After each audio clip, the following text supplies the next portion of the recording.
तो आज हम पढ़ेंगे अध्याय 1, जिसके अंतर्गत सबसे पहले हम देख लेते हैं रासायनिक अभिक्रिया अपनी होती क्या है। अब देखिए, ऐसे परिवर्तन जिसमें नए गुणों वाले पदार्थों का निर्माण होता है उसे जो है तो रासायनिक अभिक्रिया कहते हैं। अब देखिए, होता क्या है कि यहाँ पर दो कोई पदार्थ होते हैं जिनकी केमिकल प्रॉपर्टीज कुछ और होती है, बट जब अभिक्रिया हो जाती है तो कोई नया पदार्थ बनता है जिसकी केमिकल प्रॉपर्टी में या फिर अवस्था वगैरह में परिवर्तन आ सकता है। तो इस प्रकार से इसको रासायनिक अभिक्रिया बोला जाता है। अगला है ऐसे पदार्थ जो किसी रासायनिक अभिक्रिया में हिस्सा लेते हैं या फिर भाग लेते हैं, उन्हें अभिकारक कहते हैं। मतलब कि देखिए, अभिक्रिया के बनने से पहले जिन भी पदार्थों ने मिल करके उस अभिक्रिया को पूरा करने के बाद जो नया पदार्थ बना है, तो जो भी चीज़ें भाग ली है, जो भी सब्सटेंसेस ने भाग लिया है, उनको अभिकारक कहेंगे। और ऐसा ही है कि जो चीज़ बन गया, जो अभिकारकों से जो चीज़ बन गई, उसको जो है तो उत्पाद बोला जाता है। ऐसे पदार्थ जिनका निर्माण रासायनिक अभिक्रिया में होता है, ऐसे पदार्थ जिनका निर्माण मतलब जो बना है उसको बोलते हैं उत्पाद। जैसे उदाहरण के लिए जो है तो भोजन का पाचन, श्वसन, लोहे पर जंग लगना, मैग्नीशियम फीते का जलना और दही का बनना, ये सब जो है तो प्रोडक्ट हैं जो कि रासायनिक अभिक्रिया के पश्चात बनते हैं। अब यहाँ पर जो है तो रासायनिक अभिक्रिया में कुछ प्रेक्षण भी होते हैं, कुछ चीज़ों को भी देखा जाता है। पहला है कि जो पदार्थ बना है उसकी अवस्था में परिवर्तन हो सकता है, जो चीज़ें बनी हैं उनके रंग में परिवर्तन हो सकता है, तापमान में परिवर्तन देखने को मिल सकता है और गैस का उत्सर्जन हो सकता है, मतलब गैस भी निकल सकती है। अब यहाँ पर रासायनिक अभिक्रिया को प्रदर्शित दो प्रकार से हम कर सकते हैं। पहला ये है कि हिंदी में लिख दें और दूसरा है ये है कि उसके हम सूत्र में लिख दें, उसके सिंबल्स में लिख दें। तो यहाँ पर उसी चीज़ को बताया गया है, जहाँ पर पहले देखिए लेफ्ट हैंड साइड में हमेशा जो है तो अभिकारक पाए जाएंगे एंड राइट हैंड साइड में जो है तो उत्पाद पाए जाएंगे। यहाँ पर पहले हिंदी में लिखा है जैसे जिंक और सल्फ्यूरिक अम्ल जो है तो मिल करके जिंक सल्फेट और हाइड्रोजन गैस जो है तो निकल रही होगी। वहीं पर इस चीज़ को जो है तो सिंबल्स के द्वारा लिख दिया गया है, जहाँ पर देखिए ये है जिंक एंड ये है H2SO4, मतलब कि सल्फ्यूरिक अम्ल जो कि बना जिंक सल्फेट और हाइड्रोजन गैस जो है तो निकल रही है।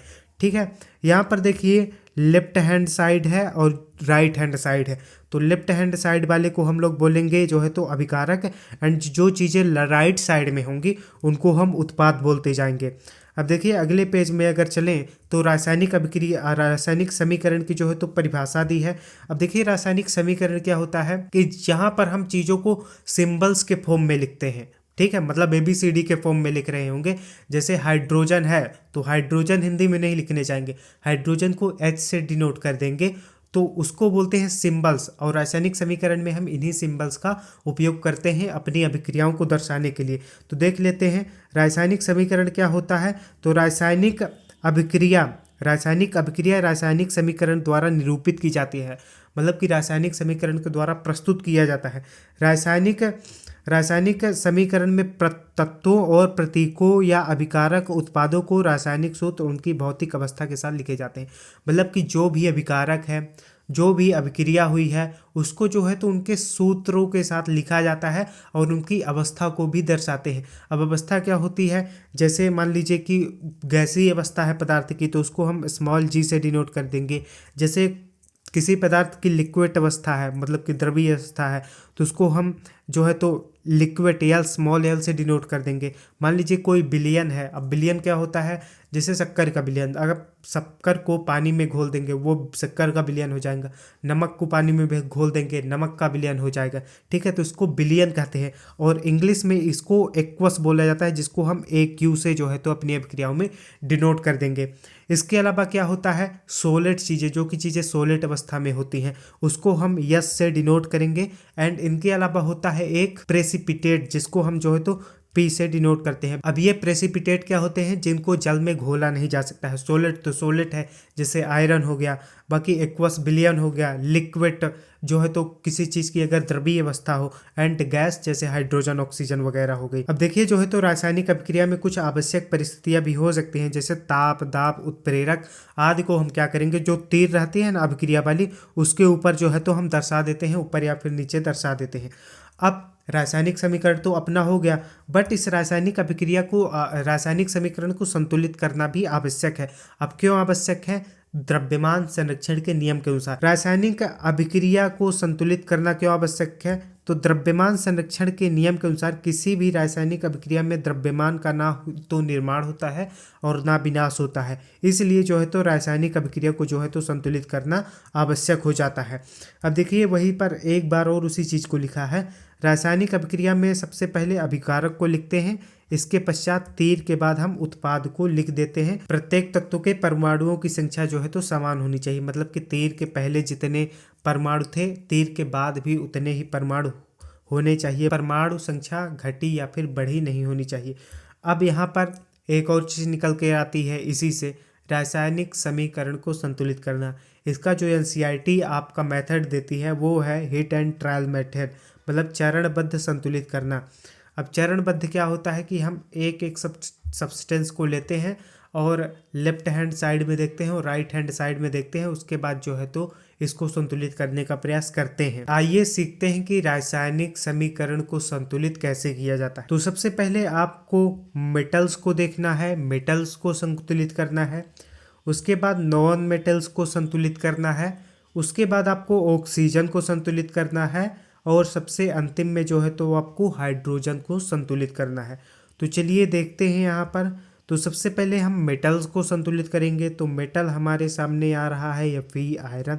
तो आयरन की संख्या लेफ्ट हैंड साइड में 1 है और आयरन की ही संख्या राइट हैंड साइड में 2 है। तो सबसे पहले आयरन को संतुलित करने के लिए हम आयरन के आगे लेफ्ट हैंड साइड में 2 लिख देंगे। उसके बाद आयरन अपना संतुलित हो चुका है, तो अब नॉन मेटल की बारी है।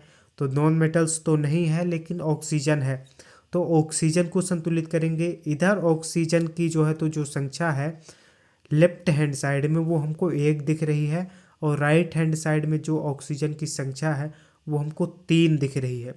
तो सबसे पहले हम यहाँ पर भी जो है तो 3 लिख देंगे। अब हम हाइड्रोजन की तरफ चलेंगे।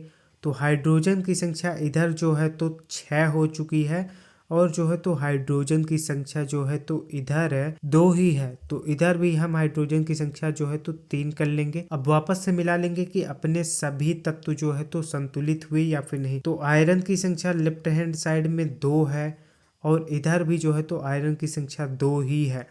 ऑक्सीजन की संख्या इधर कितनी हो गई? 3 हो गई और ऑक्सीजन की संख्या इधर भी 3 ही है।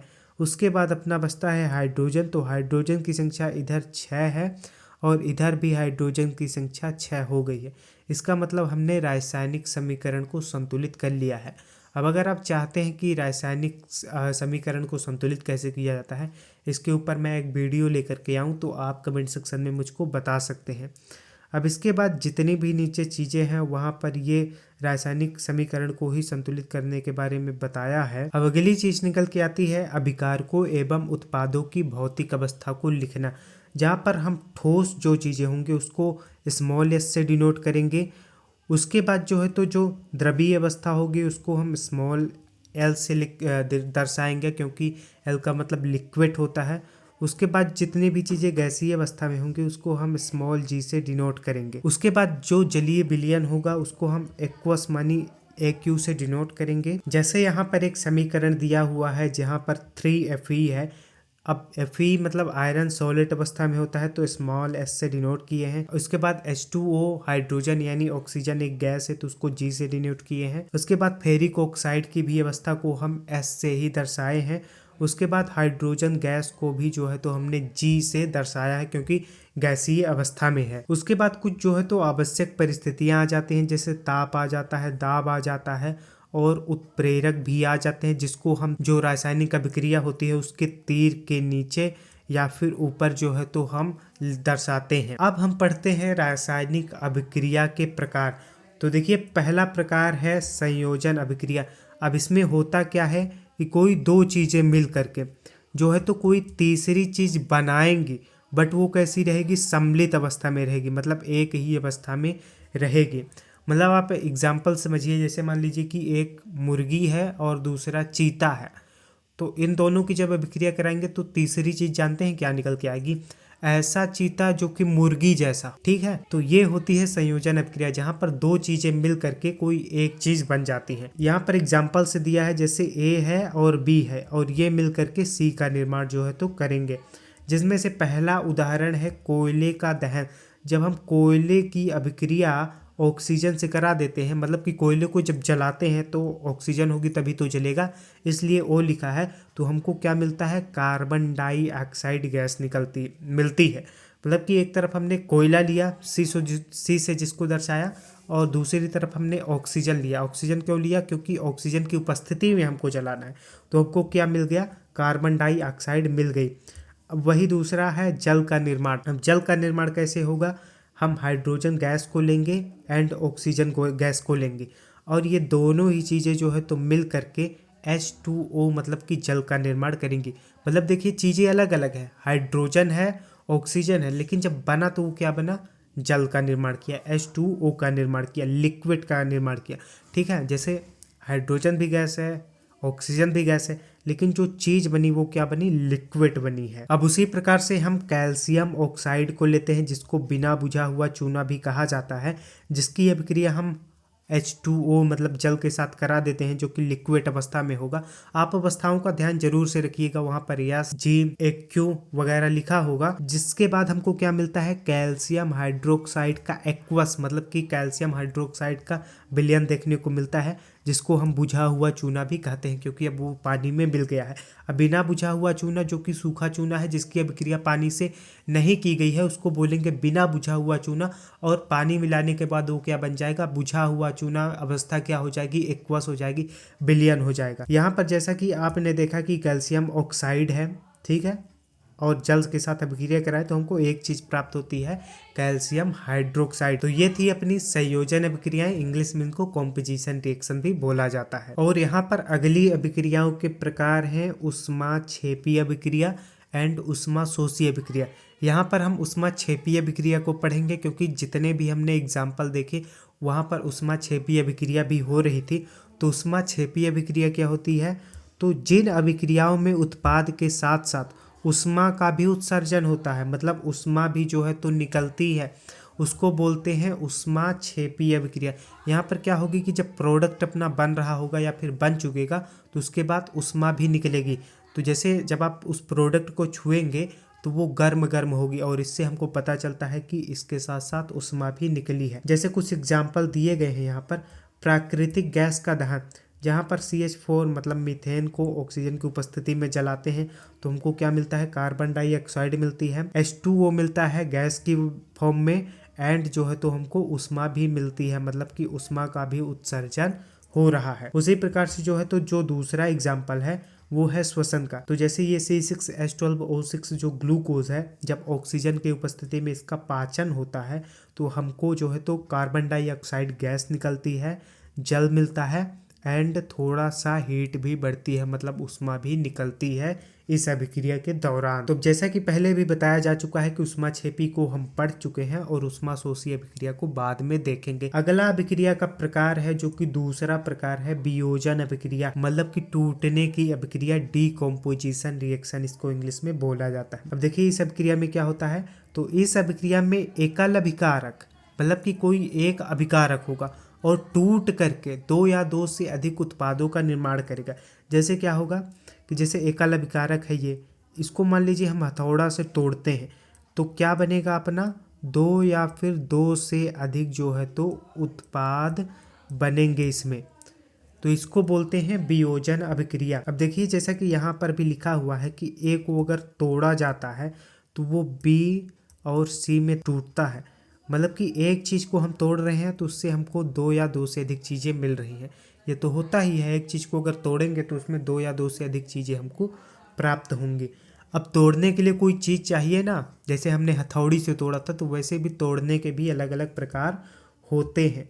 पहला है ऊष्मीय वियोजन, मतलब कि जब हम किसी चीज़ को ऊष्मा दे करके तोड़ते हैं, वही चीज़ इसमें यहाँ पर लिखी है कि ऊष्मा द्वारा किया गया वियोजन जो है तो ऊष्मीय वियोजन कहलाता है।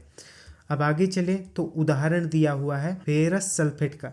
अब देखिए यहाँ पर क्या किया जा रहा है, फेरस सल्फेट को हम ले रहे हैं, वहाँ पर उसको ऊष्मा दे रहे हैं, मतलब हीट दे रहे हैं, तो वो फेरिक ऑक्साइड में टूट रहा है, ठीक है। SO2 सल्फर डाइऑक्साइड में टूट रहा है और सल्फर ट्राइऑक्साइड में जो है तो टूट रहा है।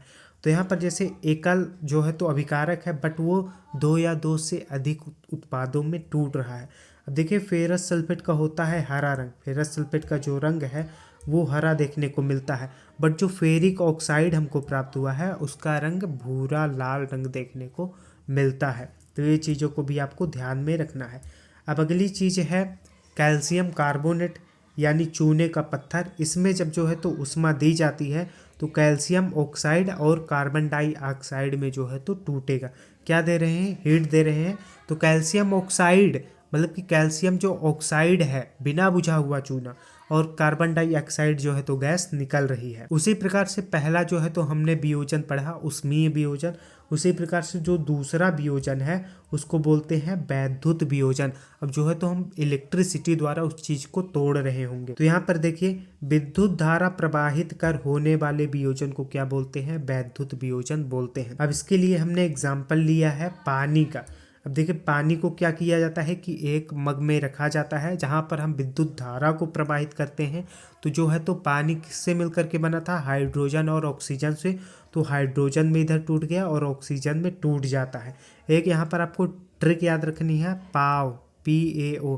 तो यहाँ पर P का मतलब है पॉजिटिव से, मतलब प्लस चार्ज से, A का मतलब है एनोड से, और O का मतलब है ऑक्सीजन से, O का मतलब है ऑक्सीजन से। तो देखिए जो एनोड जो प्लेट होगी वहां पर आपको ऑक्सीजन गैस देखने को मिलेगी, चार्ज आपको प्लस देखने को मिलेगा, और जो कैथोड प्लेट होगी वहां पर आपको हाइड्रोजन गैस देखने को मिलेगी और माइनस चार्ज होगा। इस प्रकार से हमने जल को दो है तो जिन चीज़ों से मिलकर के बना था हाइड्रोजन एंड ऑक्सीजन उसको तोड़ दिया है। अब आगे चलते हैं प्रकाशीय वियोजन में। अब हम उन अभिकारकों को प्रकाश दे करके तोड़ेंगे तो उसको बोल देंगे प्रकाशीय वियोजन। इससे पहले हमने जो है तो वैद्युत वियोजन और उष्मीय वियोजन को पढ़ चुके हैं। अब तीसरा प्रकार है प्रकाशीय वियोजन, और अंतिम प्रकार भी जो है तो ये होने वाला है।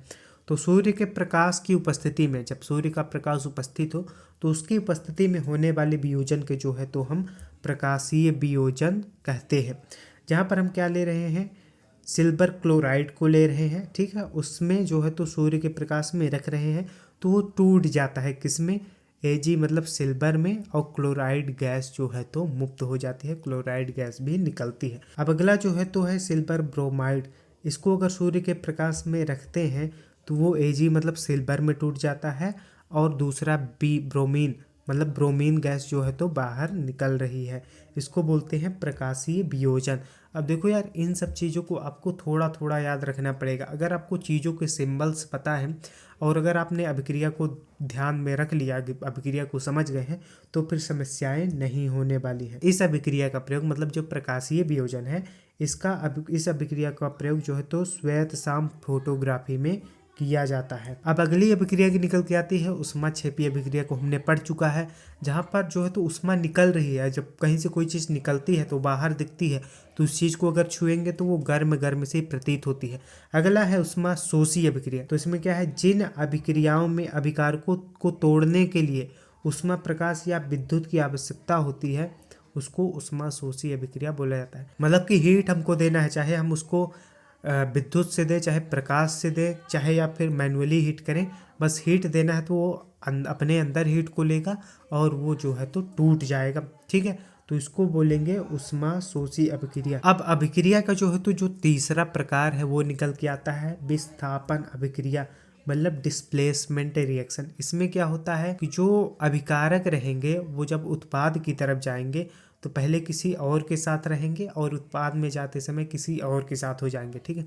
यहाँ पर हो क्या रहा है कि कम क्रियाशील अभिकारकों को अधिक क्रियाशील अभिकारक विस्थापित कर देता है उनके स्थान से। देखते हैं इस अभिक्रिया में अधिक क्रियाशील तत्व कम क्रियाशील तत्व को उसके यौगिकों से क्या कर देता है?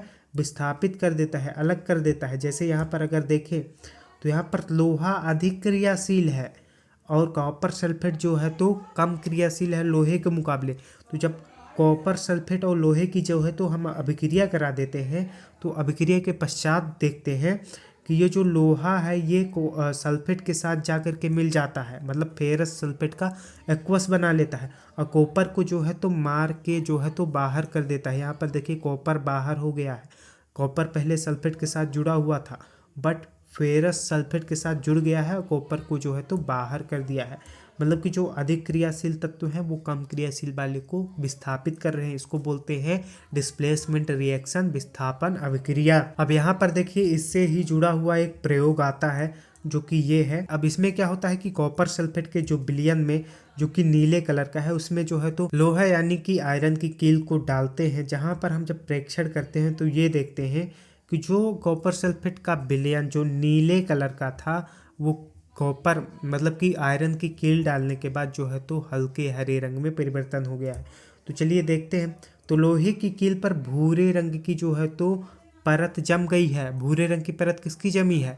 कॉपर की जमी है, क्योंकि कॉपर अब हट रहा है क्योंकि आयरन आ चुका है। और जो कॉपर सल्फेट का नीले कलर का जो विलयन था वो हरे रंग का हो गया है। हरे रंग का क्यों हुआ है? क्योंकि अब फेरस सल्फेट का विलयन हो गया है। मतलब कॉपर सल्फेट का जब तक था तब तक तो वो हरा था, बट जैसे ही वह विलयन फेरस सल्फेट का हो गया वैसे ही उसका कलर चेंज हो गया। उसका कलर कैसे हो गया? हरा हो गया। ठीक है, यहाँ पर अभिक्रिया को भी हम देख पा रहे हैं। अब देखिए यहाँ पर एक और अभिक्रिया निकल के आ रही है डिस्प्लेसमेंट रिएक्शन, विस्थापन अभिक्रिया की, जहाँ पर ये जो जिंक है ये जब कॉपर सल्फेट के साथ अभिक्रिया करता है तो जिंक जैसे अधिक क्रियाशील है। अब ये चीज़ें आपको रिएक्टिव सीरीज में देखने को मिलेंगी। ठीक है, तो देखिए यहाँ पर जिंक जो है तो कॉपर को मार के भगा देगा। ठीक है, और खुद जाके सल्फेट के साथ जुड़ जाएगा और कॉपर को जब खेद दिया तो यहाँ हो जाएगा, बाहर हो जाएगा।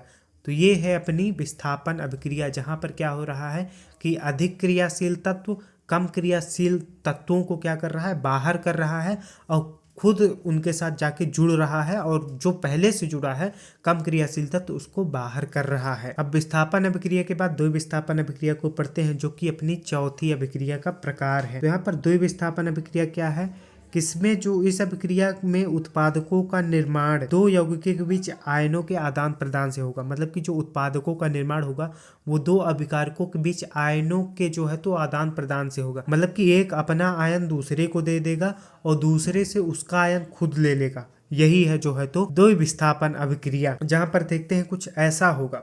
ठीक है, अक्षय कुमार के स्टाइल में कुछ ऐसा होगा जहाँ पर ये जो दोनों को होगा आयंस वो इधर चले जाएंगे। मतलब कि एक दूसरे को दे देगा और दूसरा पहले को दे देगा। यहाँ पर जैसे है सोडियम सल्फेट का एक्वस है और बेरियम क्लोराइड का एक्वस है, तो होगा क्या? सोडियम क्लोराइड के साथ जुड़ जाएगा एंड बेरियम सल्फेट के साथ जुड़ जाएगा। कितना सरल है।